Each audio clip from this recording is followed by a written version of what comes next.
오늘은 성령의 오심을 준비하자 이라는 제목으로 말씀을 상고합니다.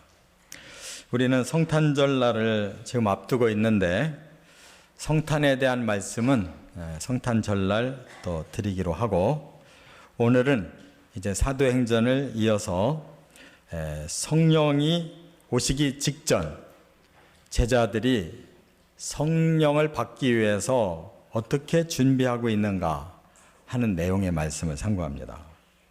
로버트는 성령 안에 하루를 사는 것이 육체로 첫날을 사는 것보다 낫다 이렇게 말을 했는데, 정말 성령이 우리 안에 임재하셔서 우리가 신앙생활 하는 것이 얼마나 중요한 것인가를 강조하는 말씀입니다. 예수님이 우리가 바로 지난주에 상고한 말씀 중에 하나님께로부터 약속된 성령을 내가 너희에게 줄 것이니 기다려라 이렇게 말씀했어요. 그러면서 그 이유가 뭔가를 세 가지로 밝혔는데, 하나님이 약속하셨다는 것은 필수적으로 성령을 받아야 되기 때문이라는 거. 두 번째는 성령 받아야 권능이 생길 수 있기 때문이라는 거. 그 다음에 권능이 생겨야 그 다음 세 번째, 온 세계의 영혼들을 구원할 수 있는 예수의 증인이 될 수 있다는 거.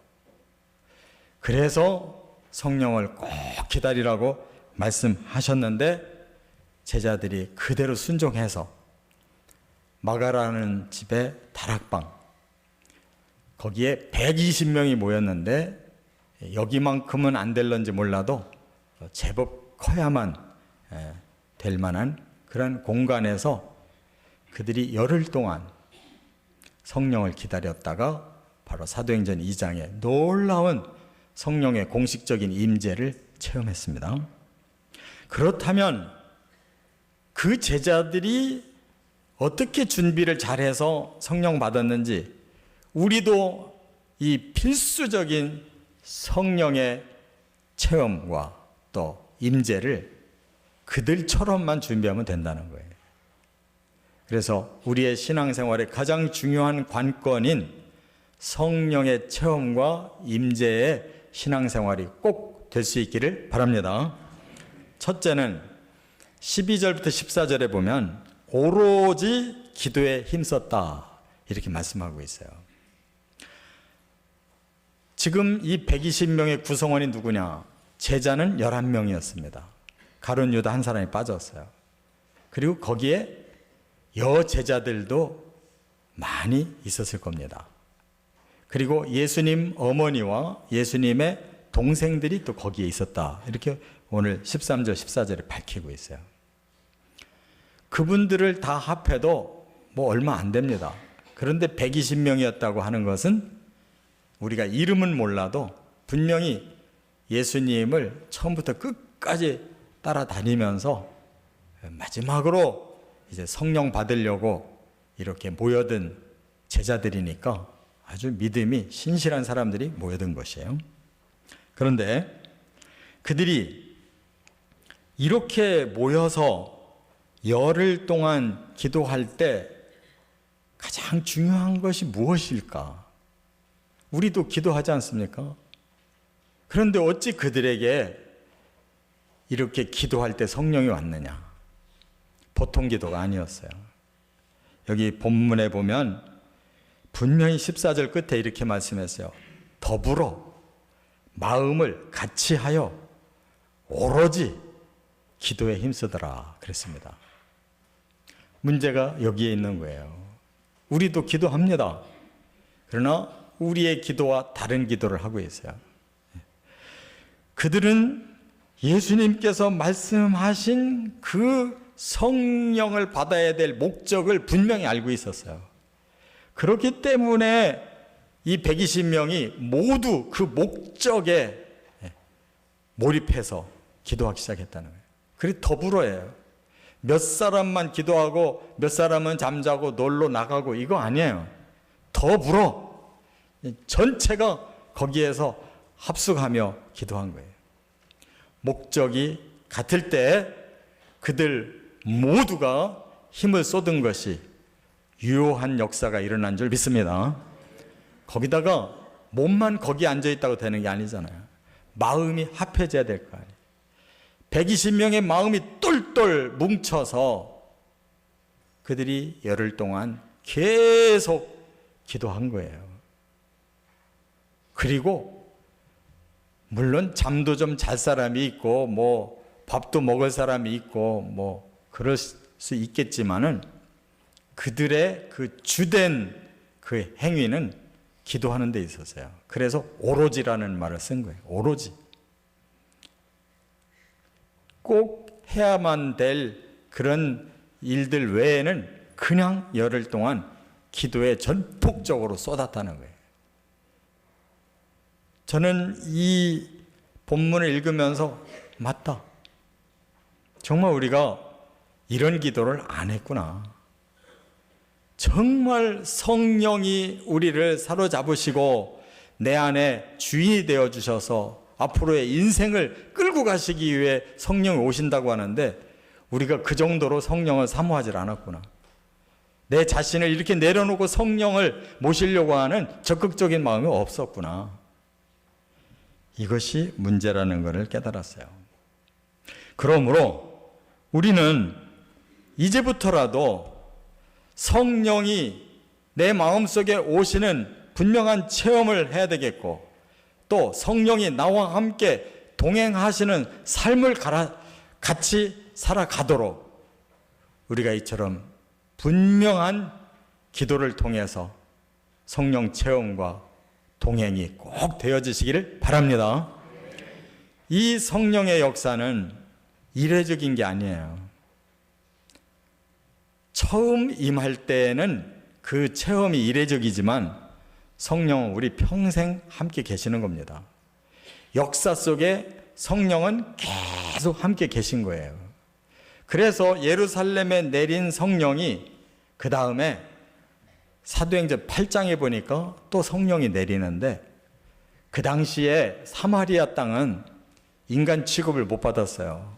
같은 이스라엘 땅이었지만 일찍 아수르에게 멸망해가지고 이방인과 피가 섞이고 종교가 섞이고 주죽박죽이 됐기 때문에 이스라엘 사람들이 저들은 우리 민족 아니다.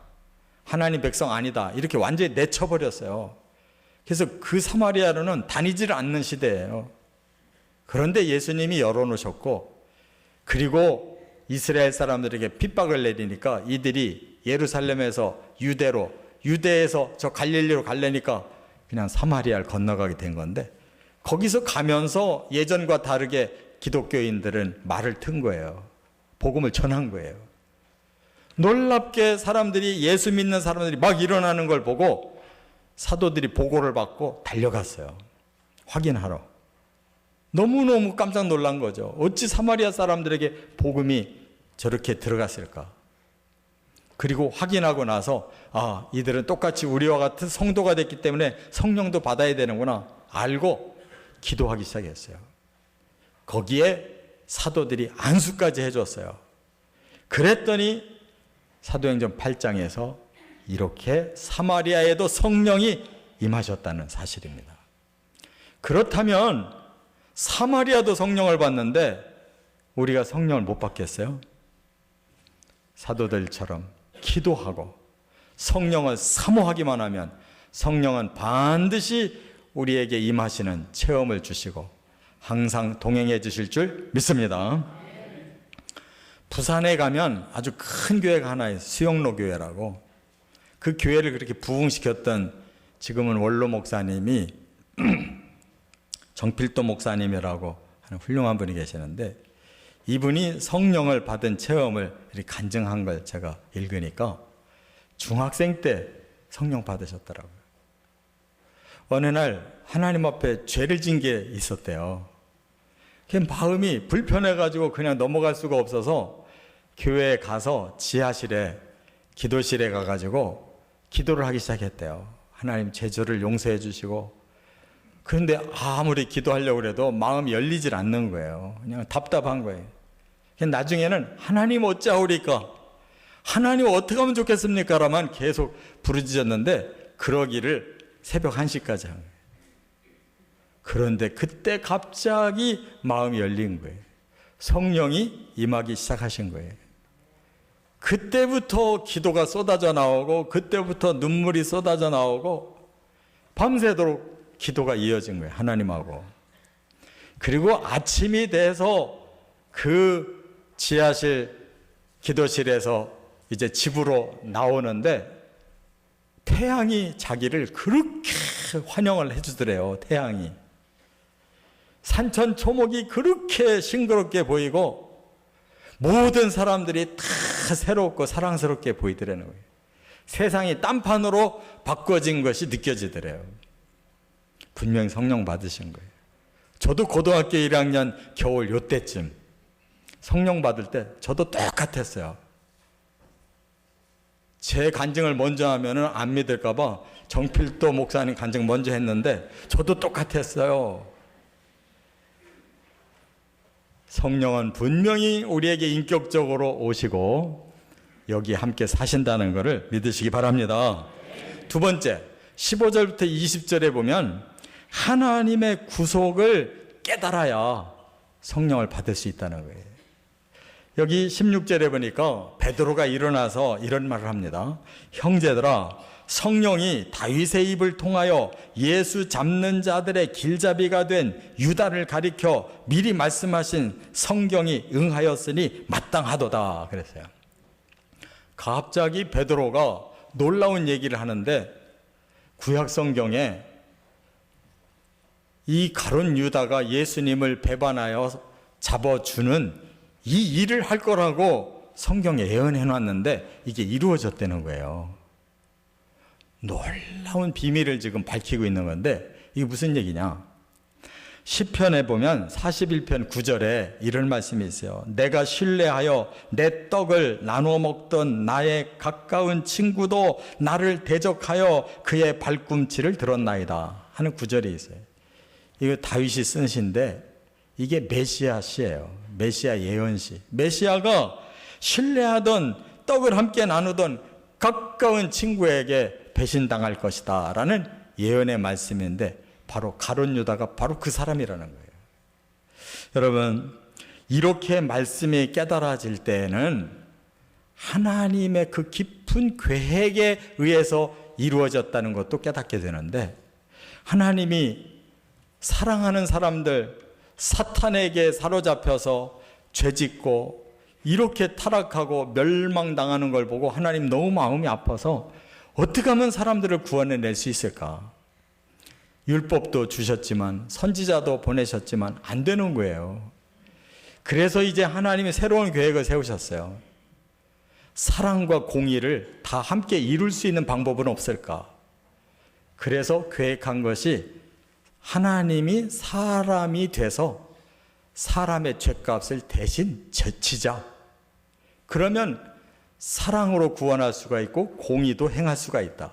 이게 하나님 방법이라는 거예요. 그래서 하나님 자신이 사람이 되어 오신 분이 예수님이셔요. 할렐루야. 그런데 예수님이 오셔서 사람의 죗값을 대신 지시려면 가장 무서운 형벌을 그 당시에 십자가라는 걸 지어야 되잖아요. 그런데 어떻게 아무 일도 없다 갑자기 경찰서 가서 나 죄 많이 졌으니까 십자가 달게 해달라 이럴 수 있는 게 아니잖아요. 그런데 참으로 하나님의 이 비밀 계획을 사탄이 전혀 모르고 자기 꾀에 자기가 넘어지는 걸 볼 수가 있어요. 사탄이 웬만한 비밀은 다 알고 있는데 가만히 보니까 메시아를 보낸 거예요. 하나님이. 그래서 이 메시아를 보고 왕이라고 부르거든요. 하나님이 이 땅을 접수해서 예수가 왕이 되고 나를 쫓아낼 모양이구나. 내가 마지막 때가 된 모양이구나. 이렇게 생각한 거예요. 그래서 사탄이 또 자기 나름대로 꾀를 낸 거예요. 이 예수를 죽이면 내가 왕 노릇을 연장할 수 있다. 그래서 사람들을 꼬였는데 대제사장과 지도자들을 꼬여서 예수를 죽이자. 또 구체적으로 예수를 잡아 죽이는데 또 한 사람이 필요했는데 예수의 측근 중에 한 사람을 간첩으로 보내자. 이래가지고 성사된 것입니다. 바로 가룟 유다는 예수님의 측근 중에 측근이었다가 막판에 돈꾀를 맡으면서 이게 타락하기 시작한 거예요. 대제사장이 불러가지고 너 돈 줄 테니까 같이 하자 하는데 넘어간 거예요. 그래서 바로 예수님은 십자가에 달려 죽으셨지만 사실은 그것이 하나님의 계획이고 사탄이 잘못 알고 예수를 죽인 거예요. 그래서 사탄을 심판할 수 있게 된 줄로 믿습니다. 그래서 십자가를 믿는 자를 구원시킬 수 있게 된 것을 믿습니다. 바로 그 얘기를 지금 하고 있는 거예요. 여러분, 우리가 성령을 받기 위해서는 바로 하나님의 비밀, 우리를 구원하실 이 예수 그리스도의 십자가 복음을 믿을 때 우리 죄가 용서를 받고 우리는 사탄을 끊고 하나님의 자녀로 구원받게 될 줄 믿습니다. 그렇게 하나님의 자녀가 되어 우리를 성령으로 덮으셔서 하나님 자녀로 끌고 가시는 거예요. 믿지 못하는 사람은 성령이 임하지를 않는 것입니다. 그렇기 때문에 저나 여러분이나 성경의 핵심 중에 핵심, 예수 그리스도의 십자가와 부활의 복음을 확실히 믿고 성령을 구하시면 성령이 그때부터 우리 인생의 주권자가 되신다는 거 확신하시기 바랍니다. 세 번째, 21절부터 26절까지 보면 하나님의 일꾼이 되어야 된다 하는 것을 깨달아야 돼요. 자, 성령이 왜 오신다고 했는지 우리가 기억해야 됩니다. 너희가 권능을 받고 예루살렘과 온 유대와 사마리아와 땅끝까지 이르러 누구의 증인이 되리라? 예수의 증인이 될 것이다. 성령이 오셔서 우리에게 권능을 주시는 이유는 우리로 하여금 이 복음을 전하여 많은 영혼을 구원하게 하려고 성령 주신 거예요. 그렇다면 우리가 성령 받고 싶은 사람이 내 개인의 사사로운 목적을 가지고 성령 받겠다고 하면 성령 오시겠냐 이 말이에요. 우리가 적어도 내가 그렇게 구원받은 것처럼 또 다른 영혼이 꼭 구원받기를 원할 때 바로 성령이 내게 오셔서 권능을 주셔서 그들에게 담대히 복음 전하게 하시고 성령의 감동을 받고 그들도 구원받게 하신다는 사실을 믿으시기 바랍니다. 그렇기 때문에 여기 24절에도 바로 그 일꾼을 세우고 있어요. 그들이 기도하여 이르되 뭇사람의 마음을 아시는 주여, 이 두 사람 중에 누가 주님께 택하신 바 되어 봉사와 및 사도의 직무를 대신할 자인지를 보이시옵소서. 유다는 이 직무를 버리고 제 곳으로 갔나이다. 제비 뽑아 마띠아를 얻으니 그가 11사도의 수에 들어가니라. 그랬어요. 베드로와 제자들이 한 일은 우리가 일꾼 세워놓자. 그러면 하나님이 성령 주시면 그도 사도가 돼서 하나님 일할 거라는 거예요. 바로 우리가 할 일은 하나님, 제가 주의 일꾼이 되겠습니다. 성령 주시면 성령의 능력을 따라서 순종해서 영혼들을 구원하겠습니다. 우리 가족을 구원하고 내 이웃을 구원하고 내 친척도 내 직장 동료도 나와 함께 관계되는 모든 사람들이 예수 믿는 기회를 저를 통하여 얻도록 성령이요 임재하시고 역사해 달라고 기도해야 될 줄 믿습니다. 그러면 우리 주변 사람들이 구원받는 것입니다. 그리고 나가서 성령은 우리를 더 넓게 이끌어 가시면 해외 영혼들도 구원하시는 거예요. 그 귀한 역사가 바로 영국에 1904년에 성령의 역사가 일어난 적이 있어요. 웨일즈라고 하는 크지도 않은 도시에 한쪽 작은 교회에서 이 역사가 일어났어요. 어떤 목사님이 강사로 오셔서 집회를 했대요. 근데 그날 저녁에 이 설교 제목이 뭐냐면 나를 굴복하게 하소서, 하나님께 내 자신을 굴복할 수 있게 해달라고 하는 그런 기도 제목이 설교였어요. 그런데 얼마 없었는데도 그 중에 한 사람 20대에 들어선 에반 로버츠라고 하는 청년이 그 말씀에 꽂힌 거예요. 그래서 하나님 앞에 기도하기 시작했습니다. 하나님, 정말 제 자아를 하나님 앞에 굴복할 수 있도록 해 주십시오. 그리고 저를 사용해 주십시오 하고 기도를 하는데 성령이 임한 거예요. 그래서 이 사람이 자기 교회에 17사람을 모아놓고 기도운동을 한 거예요. 계속. 그러다가 환상을 봤어요. 웨일즈에 10만 명이 하나님 앞에 돌아온다고 하는 환상이 눈에 보인 거예요. 그래서 이 기도가 더 확대가 됐는데 정말로 웨일즈에 놀라운 성령의 바람이 불어서 불신자들 10만 명 예수 믿는 역사가 일어난 거예요. 이것이 하도 화제가 되니까 또 한 분 하워드 존스톤이라고 하는 목사님이 거기 현장을 가본 거예요. 진짜 이게 사실인가? 그리고 나서 자기도 너무 놀래가지고 돌아와서 한국에 오게 된 거예요. 평양에. 그리고 선교사들 모아놓고 특강을 했어요. 바로 이 얘기를 선교사들이 들은 거예요. 그리고 선교사들 마음에 불이 붙어가지고 바로 1907년 초에 이렇게 집회를 했어요. 그런데 거기에서 붙들린 사람이 누구냐? 길선주 장로님이에요. 이분이 이미 하나님 앞에 헌신하고 싶어서 평양신학교를 들어간 상태였어요. 장로의 신분으로. 근데 이분이 뒤집어진 거예요. 그래서 1907년에 평양에 이 부흥운동이 강력하게 일어나서 그 평양이 한국의 예루살렘이라는 말을 들은 거예요. 근데 지금 그 평양이 쫄딱 망해서 저 공산주의자들한테 사로잡혀 버렸잖아요. 다시 회복이 돼야 될 줄로 믿습니다. 웨일즈의 성령은 한국의 평양으로 왔고 이 평양운동이 이 남한으로 온 거예요. 하나님의 성령이 주도하시는 곳에 부흥이 일어나고 새롭게 변화가 회복이 일어나는 줄 믿습니다. 이제 말씀 정리할게요. 우리가 성령을 반드시 받아야 된다는 거 깨달았는데 어떻게 받아야 되느냐? 성령을 사모해야 됩니다. 초대교회 교인들처럼 오로지 기도에 힘써야 돼요.